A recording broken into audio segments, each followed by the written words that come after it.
Yeah. Oh, you're live. The whole world just saw that. Excellent. Hey, everybody. Welcome to Genesis Office Hours episode number 47. Traveled all the way, well, not all the way, halfway around the world to bring you today's guest. Before we get rolling, I would love to thank our show sponsors. We've got Manage WP, who for as little as 80 cents a site, you can manage all of your WordPress sites from a single dashboard. So one click updates all your plugins. It's a massive time saver. And then we've also got Desktop Server, also a massive time saver and life changer, where you can have local installs of your WordPress sites and use blueprints to get them set up exactly the way you like it. For more information, you can check them out at managewp.com and also serverpress.com. And with that, I would like to welcome everyone who's listening today, and most especially welcome my amazing guests, Helena and Warren. Howdy. Hello. Hi. Okay, so y'all, you're in Melbourne. Melbourne, Australia, that's right. Okay, and the time there is almost 6. No, I guess it is 6 now. 6 in the morning. All right. Well, thanks. I think y'all look pretty good for being so early, and I hope you've got a cup of coffee or tea with you to get you through. So here's the deal. I'm going to start off asking you really easy questions just while your brains are kind of warming up for the day, and then by the end of the show, we're going to just toss you some really difficult ones. Does that sound like a plan? Excellent. Awesome. And just to remind anyone who's tuning in live, you can ask questions from Helena and Warren by going to Twitter and tagging it with hashtag GOHChat, and make sure you throw them some doozies. So Warren, I only just now got to meet you today, but Helena, I had the pleasure of meeting you at Pressnomics earlier this year, and we talked about you coming on the show, so I appreciate you following up and us getting to spend a little time together today. So you guys are a couple, a husband and wife team, running a business. That kind of wears me out, even just to think about it. But tell me, Helena, so we'll start with you. Just give me a little bit of your background, how you came to be doing what you're doing, and what it is that you presently do. Okay. So I think my mum told me not to say Anyway, I was studying to be a life coach back 2005, and I needed a website, and I couldn't afford, after spending money on my training, I couldn't afford to pay someone, and I had no clue like what all of that terminology actually meant. So I found a Template Monster template, and with Warren's help and with Google's help, I sort of taught myself hack bits of HTML and CSS, and I made it look like I wanted it to look, which was pretty cool. Then I had some friends to ask me to do the same for them. And then one of my friends, after I'd created a website from scratch for them, they said, I really want to be able to update it myself. And so I started searching for that, came across WordPress. So that was like mid-2007, and then I came across Brian's Revolution theme and his other themes, and I bought the developer pack, and it's history from there. And so at the moment, I won't call myself a designer or a developer. I'm sort of like a little bit of a dabbler in both of those, and really what I do is just create sites for people who are starting out in their business, like I was way back when, like 10 years ago now. It's a while, isn't it? Yeah, it is. Doesn't seem like it was 10 years ago. And just helping them get up and running quickly without having to look ugly and without having to fork out thousands and thousands of dollars to get a website. So that's me. I think that learning to make websites is probably like buying a truck, because once you know how to make a website, all your friends want you to make them a website, and once you buy a truck, all your friends want to call you to help them to move. So yep. Yeah, there's a key learning in there somewhere. I'm not sure what it is, but awesome. So your business is the DIY website coach. Yes. Did I get that right? Or is the URL just DIY website coach, or is there a "the" in front of it? No, just DIY just website DIY. coach. I think we have the one with V in it as well, redirected, but certainly the main one is DIY website coach. All right. Well, Warren, you've got the floor. So give us your background, how you came to be, and what's going on. My background's a bit more traditional, I guess. I went to school, went to uni, got a job, went through the whole... He was in the Air Force as well. Yes, I was in the Air Force for 11 years or so. Been in IT for ever. So I guess my main breadwinning role has been as an IT business analyst for 15, 17, 20 years or something, I don't know, long time. Always had an interest in computers and technology. I think I got my first computer back in 1984, so that gives you a bit of an idea about how long I've been dabbling. And then when Helena started getting into the websites, I guess that's when my interest in websites really took off, and I started digging under the hood of WordPress and started playing around with it a bit more and really loved what I saw. But I really liked Helena's idea of helping people get their website online as well.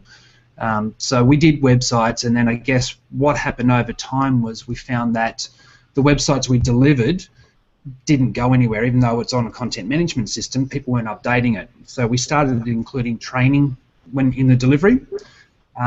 And I found that I actually enjoyed the training more. So where we've sort of been moving the business over time is more into teaching people to do it themselves rather than doing it for them. And that's where our new course that's just kicked off has gone, and really, really enjoying doing that. Were you a business or IT analyst with the Army? No, I was actually, well, I trained as an engineer in the Air Force, but I did three... Oh, sorry, Air Force. Yeah, Air Force. I did three computer roles. One was looking after software development, and the other two were looking after the system for the unit. So basically, system admin. I had a team of people who did that, and I looked at really the more strategic development of the system and the upgrades, and building it out and whatnot. So yeah, they weren't IT analysts as such. They were more system management. And then I went into IT business analyst once I got out of there and into consulting. All right. Well, interesting that you both enjoy that teaching aspect. Is there ever any fight against who gets to do what, or do the roles kind of naturally come to life for you? They naturally settle out. Warren is more technical than I am, and I think a few years back I just sort of halted with my technical level of knowledge and decided that I more like the pretty surface stuff, and so this year I'm embarking on some graphic design training to be a little more qualified in my graphical skills. Although reading Rafael's graphic design handbook, he says if you can tell the difference between these two blocks of text and you know which one looks better, then you can consider yourself a designer. So, and she does. So I'll consider myself a designer, even though not technically qualified. Yeah, this is one of the big... In fact, if there's anything that comes close to an argument, this is the one. Helena refuses to call herself a designer, and I look at the stuff she puts out and I go, you are better than a lot of the people that are calling themselves designers. So I think it's about time you called yourself a designer. Okay. All right. She's officially outed herself as a designer on Genesis Office Hours. Good. Own it.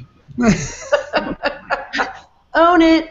Okay, so speaking of these arguments, not really arguments, but we had a question from Gary.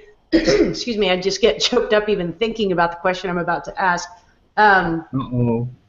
Just kidding. What would you say are the pros and cons of working with a spouse and sharing a workspace?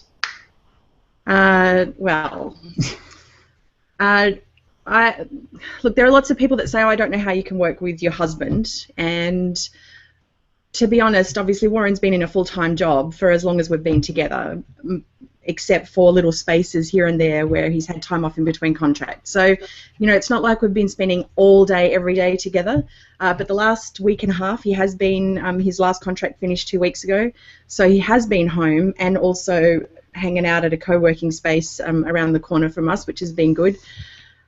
We talk about work stuff all the time. Like, all the time is about what we're doing with the business, what's happening with this person's website, where are we taking the business next. I've got these great ideas. You know, there'll be times where I'm in the car driving and we'll have half-hour-long conversations because there's long distances to travel here. We'll have half-hour conversations on the phone in the car talking about ideas. I wish I had a personal assistant with me at all times note-taking so that I had all of this stuff written down because, and I think, look, the only downside is that I'm the ideas person. Warren is more the implementer because I don't follow through. I have the ideas and then I lose steam, and I expect Warren to get it done. And Warren's constantly, well, I don't know what you want me to do now. What's most important? Give me a list. And it's like, just do it all. I need about 3 of me. Yeah, look, from my perspective, it was interesting in the early days trying to sort out that dynamic of how we work together. I think the biggest problem was we both had expectations that we could both do everything. And once we got over that and realised, well, no, Helena's stronger at the ideas and the creative, and I'm stronger at the technical and the implementation, and basically separated ourselves into those roles, then things have moved really, really great since then. We've got a lot done. We don't have the clashes that we used to have. The more money that comes in, the less clashes there are. It's as simple as that. That too. But yeah, I think if you're going to work with your partner, you just need to be clear about who does what and who's responsible for what. And once you get that settled, the rest just works. So do you just bore the crap out of your kids listening to y'all talk about? Oh no, he wears his headphones and he watches YouTube videos of Terraria and Minecraft, has the iPad playing Terraria and Minecraft. Every now and then he'll pop in with his 2 cents worth, and we're grooming him to be an entrepreneur. The entrepreneur that I don't think will ever be, but he's 6, so he will be. He will get there. It's amazing. Sometimes he'll just pop into the conversation. He says, Mama and Tata, I have a great idea. You should do this, this, and this. And he's like, he's spot on too. Well, maybe he can be your personal secretary. Just have him always holding a little pad and paper, ready to roll when Mom and Dad have the ideas. Got to teach him to read and write first. He'd more likely start Siri, start the voice recording on Siri, than pull out a pen and paper. Hey, that's legit. That totally works. I mean, tie his allowance to it. How old's this kid? He's 6.5. He'll be 7 in May. Oh yeah, he's totally old enough to write all these things down in great detail. Yep. That's why they don't let me have children. We have an off-topic question from Gary, and I'm glad he asked because I was admiring it too. But you guys have a really nice, perfect black backdrop. What is it? And how is it? It's actually not perfect at all. It's actually 3 moving boxes on either side with a plank of wood across the top and a piece of material hung from it. It's pretty makeshift at the moment, but it actually come up pretty reasonable in the background. I threw it together about 2 weeks ago when I ran my first webinar because what's behind that is pretty bloody ugly. So it's not. We've just got a bookcase behind there, and it's not one of these super attractive, styled bookcases. Yeah, so it doesn't come up well on video, put it that way. So this was much plainer, much easier to work with. Yeah, I might need to get one of those because there's nothing really great happening behind my head, but it's nice. And y'all are wearing both dark shirts, so you are blending. You might just be floating heads before the end of the episode. Yeah, I should have worn a different color, I guess. You're just fine, teasing. Pamela would like. What did I bring back from him from overseas? This one's WordCamp Minneapolis. WordCamp Minneapolis for the win. I was sad I'm not going to be able to make that one this year. I have a date conflict, but yeah, I love Michelle and Ad Action Dan and the folks up there. We have a question from Pamela. She wants to know what steps did you take for the launch of DIY Website Coach?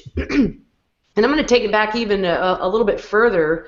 So you've gone through this evolution of you've learned how to build websites. You're building those sites for other folks. You're finding out that they're not updating. Then they're wanting to learn how to do it themselves. And then what's now ended up as the DIY Website Coach. But Walk us through what that process was like. DIY Website Coach itself started back in 2011. 2011, yeah. I went to a course. An overpriced course. Yeah, rather overpriced course that was designed to teach you to make a living online. The idea was basically you walk in, they would teach you how to build your website, how to get traffic to it, how to sell things. You'd walk out rich. Way overpromised, way under-delivered. But effectively, the idea I had then was we'd already been doing websites for people. So the idea was, that's the thing that I'm most passionate about, let's do it on that. So the domain was registered, the site went up. It was nowhere near as professional as it is at the moment. It was pretty, if you go back through Wayback Machine, you'll see it was quite interesting because that was the site that I did before Helena got onto it. Oh no, and then I used Bill Erickson's theme that was in the Studio Press lineup, and then I used some other themes, and then a couple of years ago I had a branding session with a lady branding guru, and we decided to revive DIY Website Coach and make it look a bit prettier and more female-centric rather than the hard masculine lines that it had previously.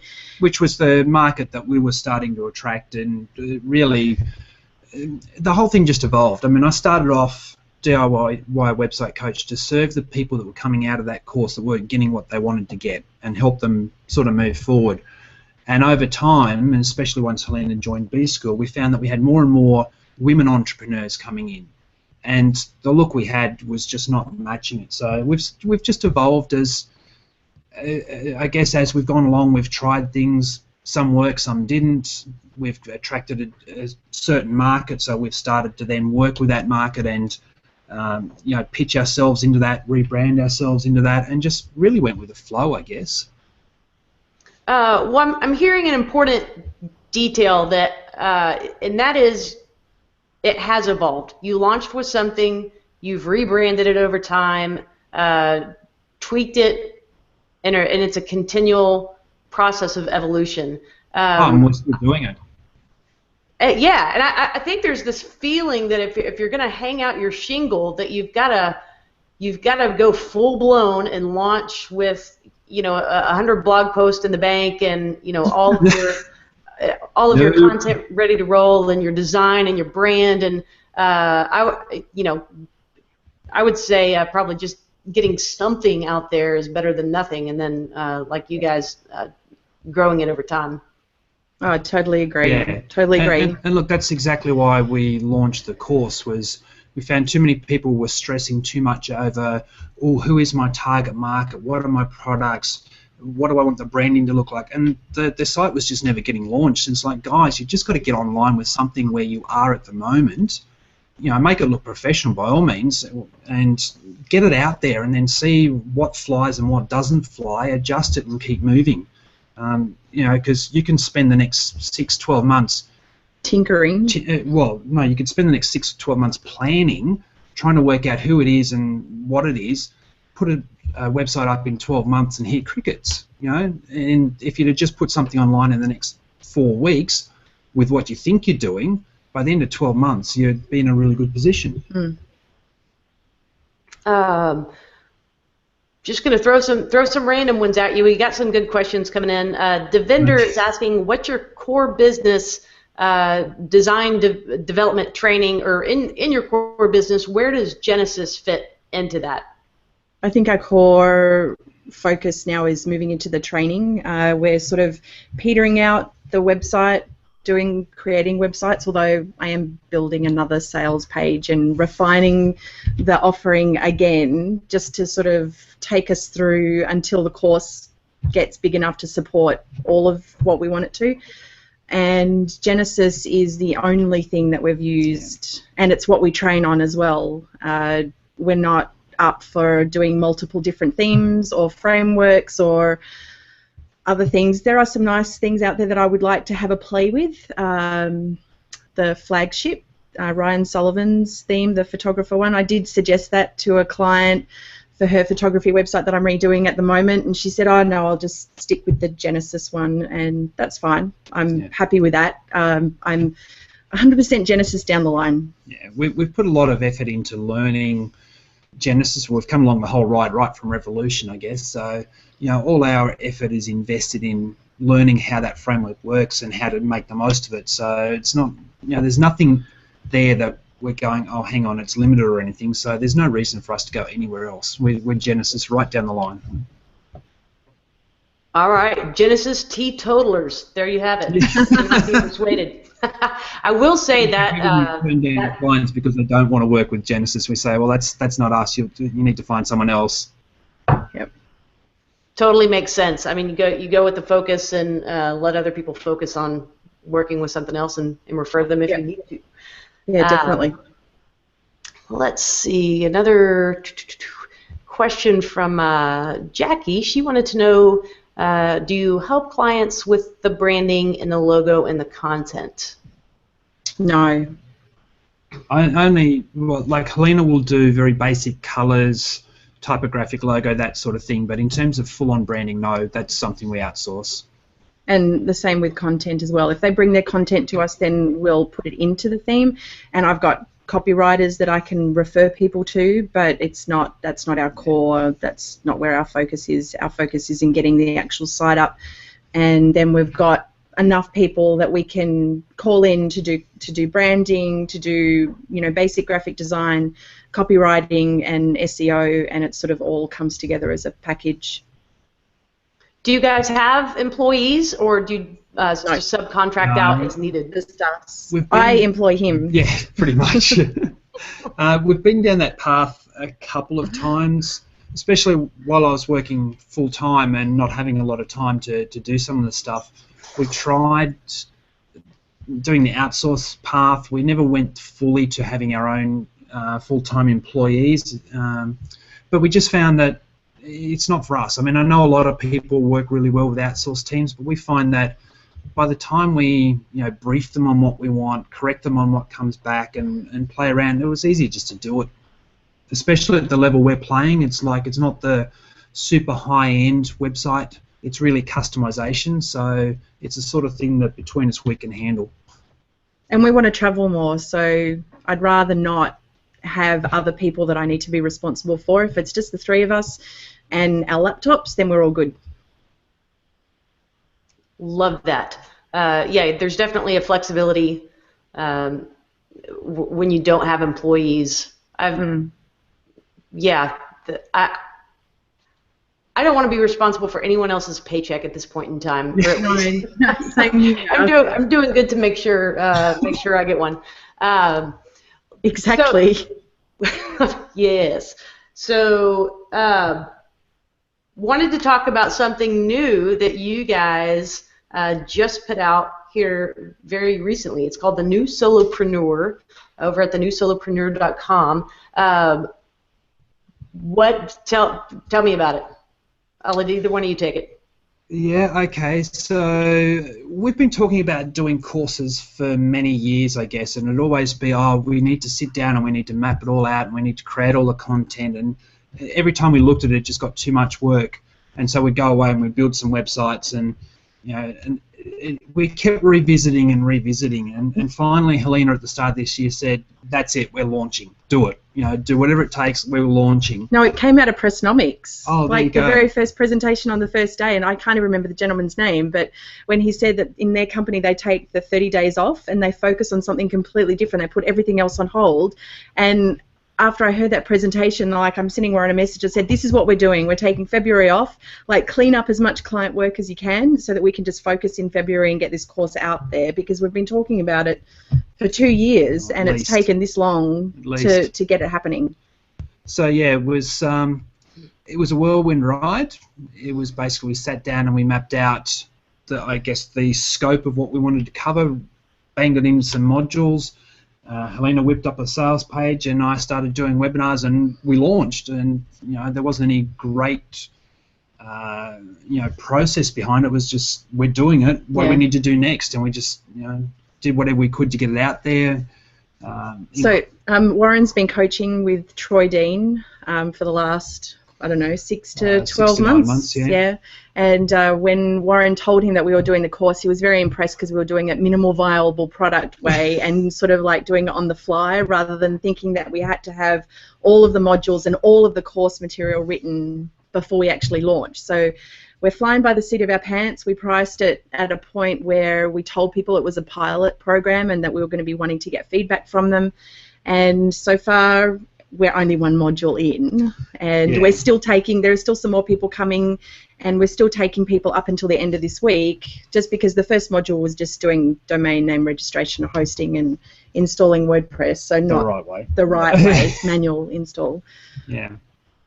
So yeah, it's all delivered via online webinar. We've got the membership area that's got the forum for questions, and we've got a whole bunch of bonuses and stuff going in there. But yeah, it's all basically being, we know what the scope is, we know we can deliver on that scope, but we're basically delivering it as we go rather than spending a bunch of time up front trying to get everything, you know, properly recorded and put in there. I love that you took that focused time to get this ready in February. I think it's self-employed people, we have a million ideas and things that we knock around, but there's never time in the schedule. You know, always busy with client work or doing the next thing. But I think that's really important that you guys made a conscious decision to carve out that time and do that. That's very cool. Yeah. Look, there was still client work that was supposed to be being done during February, and I feel bad every time. I avoided the email inbox for a lot of February, and I said, Warren, you just deal with it, because I feel horrible that there are people, you know, sending us emails, and every person's podcast that I listen to, and they say, well, how do you manage client expectations? Communicate. Send lots of emails, and it's like we weren't really sending enough emails, and now we're emailing us, so that was sort of a bit of a fail on our part, because they're saying, oh, how are things going, how are things going? It's like, well, you know, we really want to be selfish and just focus on our stuff right now, and like I couldn't say that to them. So if they're watching this, they might see, and I apologize greatly. I was going to say, do you want to offer up a public apology? I know, a public apology, but it's highly unlikely that they'll be watching this. It's all right. I guess in the early part of it, we focus more on the course and getting it together and getting it launched and getting the publicity out for it. As that sort of transition to, okay, we're into it now, I've got back on to cleaning up all that client work, and we're pretty much on top of it now. That's good. Probably got another 3 to 4 days and I'll close it all out. Yeah, good. All right. So you mentioned your delivery mechanism. You've got the via your website, and it sounds like a really good fit for Rainmaker. I'm throwing you a softball right now. Yeah, no, it is actually. We talked about this for a long time, because last year Warren was helping people get membership platforms up on OptimizePress. And, you know, he wrote a book as well, a guide to getting your e-course online, just a light, you know, surface level look. And he said, I think we should do it on OptimizePress. And I said, well, I think we should do it on Rainmaker. And, you know, I was part of the pilot program back in April last year, so we've been paying all of this time and sort of playing with it and tinkering and not really taking anything seriously with it. And I finally said, look, we got accepted into the reseller program and decided that we should just be serious about it. And so we have had some people ask us, because I did put in the footer that we're on the Rainmaker platform on the site.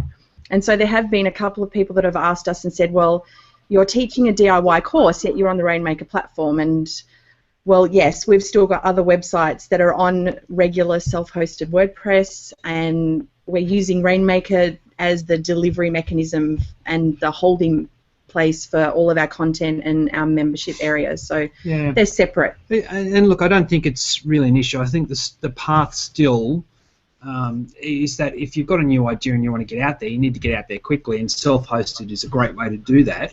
As your business grows and you start moving into course content and you know, paid products and that sort of stuff, then the Rainmaker platform makes sense at that point. So, you know, I don't see any any conflict there. I think it's that whole thing we were talking about of you need to get online, you need to get online fast. We'll teach you to do that. As your business grows, then we've got options for you to grow into as well. And I'm just waiting for Brian Clark. If they keep teasing us on the Rainmaker FM podcast with all of these great things that are coming, and it's like, hurry up, Brian. All right. Well, we're publicly calling out Brian Clark to get that Rainmaker FM launched. If you are just tuning in, I'm chatting with Alina and Warren Denley over in Melbourne. They're the brains behind the DIY website coach, or excuse me, just DIY website coach. And carrying on, so we were talking about your sites on New Rainmaker. Was that a good natural fit, or did you feel like there were some elements you kind of had to shoehorn to fit into that Rainmaker infrastructure? I'll take this one. I resisted it for a long time, to be honest, because I really love the flexibility of the self-host and being able to put whatever plugins you want, and if it doesn't work, you can tinker with the code and whatnot. So, Rainmaker being that more controlled platform where you don't get to tinker with the code and you don't get to include any new plugins and whatnot, I just thought, not sure about this. And then, as normal, Helena's right, and we bit the bullet and we did it. And once I started playing with it, it was like, this is actually pretty easy to put together, and it does actually work really, really well. Now, of course, it's early days, and there are some things that still need a little bit of work, and I'm having constant conversations with the support team saying, have you thought about putting this in? Or, how do you do this? It doesn't seem quite right. But all in all, it just works from end to end, and the whole, especially the payments and the payment path, the configuration of that, really, really simple compared to some of the other platforms I've worked with. All right. Well, that was a bit of a loaded question. No. I'm working on a Rainmaker project this week, and it's actually what it does extremely well. But I'm not if you want to color outside those lines at all, but it's a little bit frustrating to work with. I think I had to sort of take a little bit of my own medicine in, what I advise clients to do to just get a thing, especially when they're starting out. This is obviously not for people who are a few years into their business, but when they're starting out, I advise them to just get a premium theme, put it up, put your logo in, put your colors in, start adding your content and your images, and it'll make it unique and it'll make it yours over time. And with Rainmaker, when we decided that we were going to do the course, it's sort of like, well, I have to take my own advice, and I just have to get the theme up there and put the beautiful images in there and make it look as good as I can make it without having to worry too much. And there might be a few little custom CSS tweaks in there, which is sort of the extent of what I can do, until we either work out how to create something completely custom and upload it, or hire someone to do it for us. Rafal, maybe, I don't know. All right.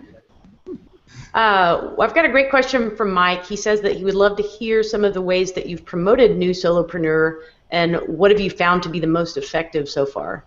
Oh, that's been hilarious. It's been so hodgepodge, and there was no big launch strategy or anything. We started out because I did B School in 2012, Marie Forleo's B School. It's just closed for this round.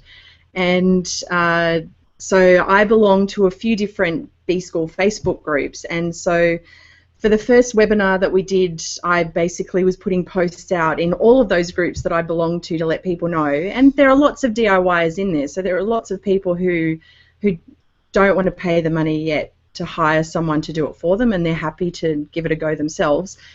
So that was for the first webinar, and then after that, Warren had a chat with Troy Dean, and they discussed Facebook ads, and Warren had his first dismal attempt at some Facebook ads, which I thought were ugly. That's just my opinion. And so I love the honesty.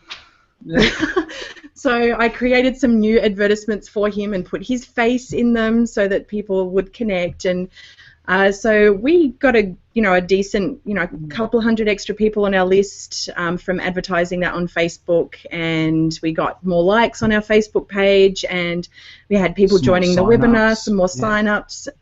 So it was very haphazard. There was nothing structured about it, which is not like me at all. Like, I'd prefer to be like quite regimented and know what we're doing, but this time around it was sort of like, well, we just have to get this out there and do the best we possibly can. We sent a few emails to a few people that I'd met from my trips to the US, but as much as I would have loved for them to have promoted what we were doing, that didn't really happen, and I do really understand why it didn't happen that way, because we're relatively new. We might be legends in our own lunchbox in my little B school group, and lots of people know us there. Out in the wider world, we're only just starting to get known. I mean, it's, Pressnomics was my 4th trip to the US, and so I'm slowly getting to know more people, and the more people I can meet face to face, the better it is then later down the track when I need some help or would like to partner up with someone. So I'm expecting that the next round of the course that we'll have more people that will be happy to tweet for us and share our stuff, and because then we'll be able to show them inside exactly what we've got. And we'll have the testimonials, and we'll have the client sites that have come off the back end and whatnot. So it's a learning process. It was a bit humbling for us on the first day that we opened to like 1 sign-up, I think. 2. Oh, 2. Yeah, two sign-ups. That was very humbling. I think both of us sort of like, oh my gosh, what's that? Yeah, it was really interesting because we had these grand expectations, I guess, that everyone will love us and sign up, especially since the first webinar was launched to our list, and so we thought, oh, they're warm, they'll love us. But to get only 2 sign-ups off the back end of that just sort on of the first day. Yeah, just on the first day. But when I went through it with Troy and actually went through all the numbers, it was actually encouraging to see that it was at least on trend with, if not above, the normal numbers. And it's like, oh, well, okay, so if it's just a numbers game, then I just need to get in front of more people. And when I started doing the Facebook ads, okay, the first lot weren't great, but once they were tuned, the numbers started rolling through. And it was actually very encouraging to see how cheaply you could get that traffic. And I put a lot more on the second webinar. We've got a bunch more sign-ups. Still not the massive launch that we were hoping for, but it's shown me that it's just a matter of time and continuing to do those Facebook ads into webinars to grow the list, so that next time we launch, we've got a bigger list to launch into. We achieve the same sort of number, percentage numbers, then we're going to get a lot more actual physical sign-ups. So, yeah, very encouraging. But the people that we do have in the course, like to get to Mike's question specifically, they're people that actually know us, that we've been speaking to for at least 6 months plus. Not all of them. Some of them. No. Like the majority of them are ones they've been in the B School group, or I've met them somewhere else and they've remembered me and they've joined the group, which is nice. It sort of, at least I feel like I'm making a difference and that people are remembering me, even though I feel like no one knows who I am. Yeah. No one knows who I am, and I'm not a designer. I know. I tell you, the one I got most excited when I saw people coming into the course that neither of us knew. So that to me said that the Facebook ads and the webinars that we were running were giving people enough confidence in us that they saw value and they signed up. And that to me says, okay, we've got a viable business here now. We can leverage this and we can roll it on and use that momentum and keep going.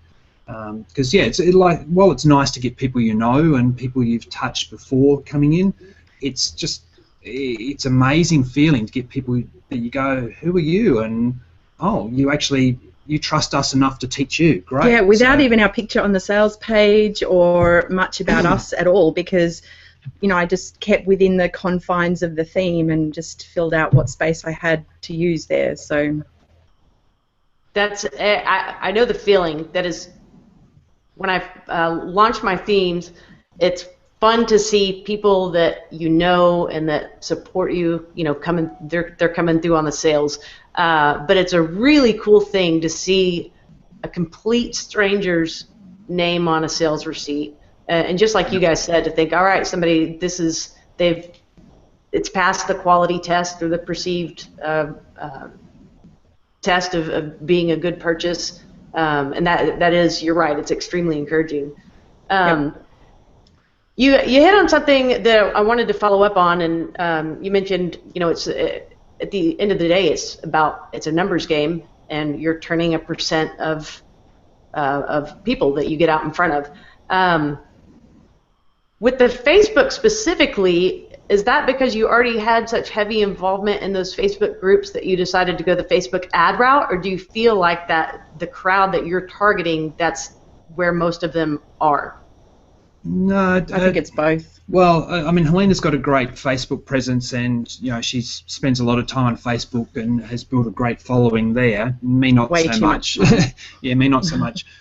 In terms of why we decided to go Facebook ads, I guess I figured we had to be paying to get the traffic, because organic SEO from Google is going to take forever to get results. And we were only getting a certain amount of reach from our Facebook posts that we were doing. So, there was the sort of realization that, look, if we want to get in front of a lot of people, we are going to have to pay for it. Let's bite the bullet and do it. And then really you've got two options. You've got AdWords or you've got Facebook ads. And while I haven't been doing in-depth research on either, Facebook ads just seem like the better option to me, because you've got better targeting. I seem to understand it a little bit more, and so that's the path I went and just tinkered with it, and it seemed to work pretty well. So, all right. DIYs, I guess we should try things out ourselves. Now that said, of course, I am getting advice on how to make those ads even better, but yeah, it was very encouraging first step into that space. Yeah, so sorry about those ugly ads you made, but glad they're getting better. Yeah, I'm not a designer. I'll put my hand up. I am not a designer, and I was advised that this style of ad had converted well for someone else, and I won't mention who, but basically they said it converts well, so that's what I did. And really, when we stepped back and looked at that first few days' results and went, yeah, it's not working, and then analyse why, it's, well, yeah, okay, great, that's a really good ad for the internet marketing space, and I can see how it would appeal to those sort of people. We're not looking for people in the internet marketing space, we're looking for female entrepreneurs. It's a different demographic, they respond to different things. Helena puts together an ad, a visual for it that looks like, more softer, and puts me in the picture, and a more targeted benefit in the headline and whatnot. And yeah, it's better for that target market, and it started converting almost straight away. Can you see who the business analyst is in the family? Like, he's very analytical about it, and he's like, and I'm like, oh yeah, let's try this, let's try that, let's see what this one does. Well, you're wonderfully complimentary, so that's very cool that you can work together and successfully and still be friends at the end of the work day. Oh, we argue sometimes, but hey. Who doesn't? I'm going out of order on some questions, but while we're talking about the new solopreneur, I wanted to share the vendor's questions, and he's asking, is there anything that you would do different or love to do different on the next round of solopreneur, or is it really too early to say yet? In terms of the content, or in terms of how we promote it? I think that would be an all-around. You could apply it to anything. Maybe the launch in terms of cities. In the intention is that we are actually moving away from DIY Website Coach. We've had it for a couple of years now solidly, and finding that that's sort of limiting us, and we've been looking for the right name, and so we think that the new solopreneur is the right name for us to move into. So over the next month or so, while Warren's running the course, I'm going to be building an entirely new site in the back end on the staging of Rainmaker, and putting a different front cover on the site and putting the blog in and putting some other services in, and then having the course on its own separate sales page. And so I think then in the lead up to the next course, there'll be more blog post writing to sort of get more of an organic reach to start, and we're going to be continuing, Warren's going to continue doing more free webinars, because the webinar was great in terms of adding people to our list, and then the Facebook ads helped to get people to see the webinar. So yeah, there'll be blog posts, there'll be a slightly different site, and I'm actually hiring someone else to do some branding for us, which is going to be nice to not be responsible for it for myself. And yeah, it'll be a little more structured this time. And you know, I have actually signed up for courses that go through launching e-courses, so I do actually have that information, and it's just been sitting on my hard drive waiting for me to be ready to go through it. And so we'll probably go through that as well, and be a little more structured about it. The product launch formula or something else? Well, I haven't actually signed up for the product launch formula course itself, but I've read Jeff Walker's book, and I've been on his list for a very long time, and I've seen a lot of those launches come through, and I must admit that was my first idea of how we would launch. It won't quite be like that, though. Yeah, to be honest, having seen what we've seen worked with this one, I think the next launch I'd probably follow much the same strategy in terms of Facebook ads into webinars into the sales page, rather than, you know, that four pre-recorded video sequence sort of thing. I think it just seems to work with our market better. What I would do differently, obviously, is give ourselves more time to run more webinars and more ads to those webinars.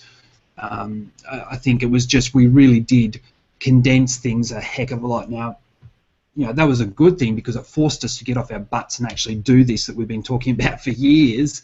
But it also meant that we had less opportunity to build our name and build our list and, you know, build a following and get enough numbers through the door. Yeah, especially with a new name, because people have known us as DIY Website Coach for the last 2 years, and now we're changing the name.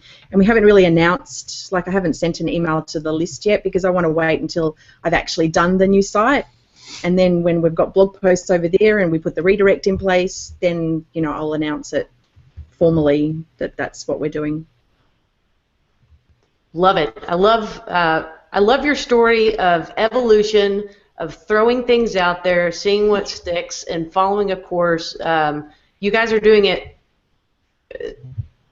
It's to some degree by the seat of your pants, but you're also doing it very smartly and with some strategy too. So I think you guys are a very cool example of being entrepreneurs. So hey, that makes you suited to teach the news.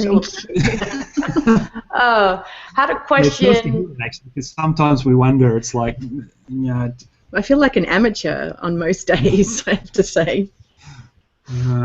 We all do. That's imposter syndrome. Yes. Question from Jackie, and she wants to know, what are the biggest obstacles for users when it comes to learning the day-to-day use of WordPress? Have you seen some trends there?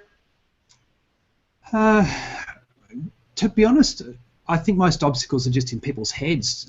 You know, we get a lot of people coming in saying, "Oh, well, I'm not techie," or "I'm not this," or "I'm not that," and it's really, you know, just showing them that, hey, this is not difficult. Anyone can do it. And, you know, can you create a Word document? Oh, yeah, I can do that. Well, then you've got all the skills you need. Let me take you through how to do it. And once you break it down for them and show them just how easy it is, it's like, oh, that wasn't hard at all. I also think people need to be prepared to spend a little bit of money as well, because you can, look, I mean, I taught myself stuff, you know, back in 2005 just by searching on Google and asking Warren questions, and now there are so many resources available that if you just spent a little bit of money, you could get all of the resources in one place, like the WP101 videos, or, you know, Troy's videos that for freelancers to put into their client's dashboard. Those sort of things are available and people could use them, but the biggest thing that I see for DIYers is, do I really need to have Backup Buddy, or do I really need to use Securi, or they cost so much, or why do you use Gravity Forms? And I'm like, well, we used to have all the free stuff patched together on our site, and then, over time we've discovered new things and we start using them, and they're easy to use and they're maintained, and they work. It's really funny. It's such a different mindset when all of a sudden you build a business online. People think that, well, it's online and WordPress is free, so everything should be free.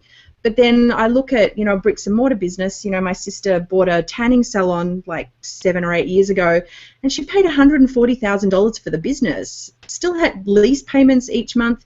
It was a massive, massive expense, and people are balking at paying like $500 odd to get some essential tools for their website, and that's if they're just doing it themselves.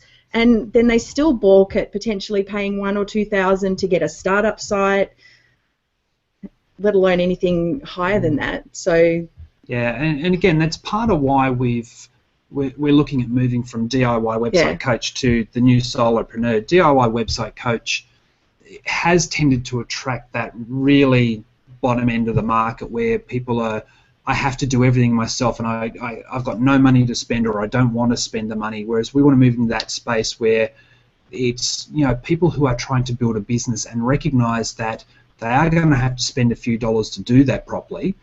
They're happy to have that control and do it themselves, or they want that control, but they do recognise that yes, that comes with a few costs, and it's a few $100 really, guys. It's not a lot. So we're just finding that we are attracting a different level of person, and people we can actually work with. Then the people who want to do it for nothing, we try and tell them use Gravity Forms to create your nice payment path, and they go, but that costs $200.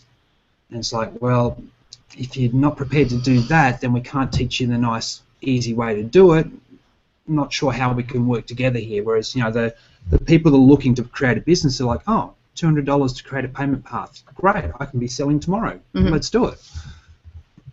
And an important distinction there, you're talking about, when you first started, you were, maybe inadvertently, but targeting that lower end of the market, and you're shifting away from that with the new solopreneur. But the bottom of the market still exists, and there. I guess I'm saying that for folks listening, there is a market there, and that's a great market to start off in. It's probably not one that you want to retire in, but. No. But that's a great place to start. Yeah, well, look, it served us well up until now as well, but we're just finding that our thinking and our desires are in a slightly different market, and we're attracting that slightly different type of person as well. So, it's the evolution of the business, I guess. All right, we've got a few minutes left here together, a little under 10, because you guys are so awesome that the time is flying. But want to encourage anyone who's listening, go ahead and get a question in if you want us to try and fit it in on the show here.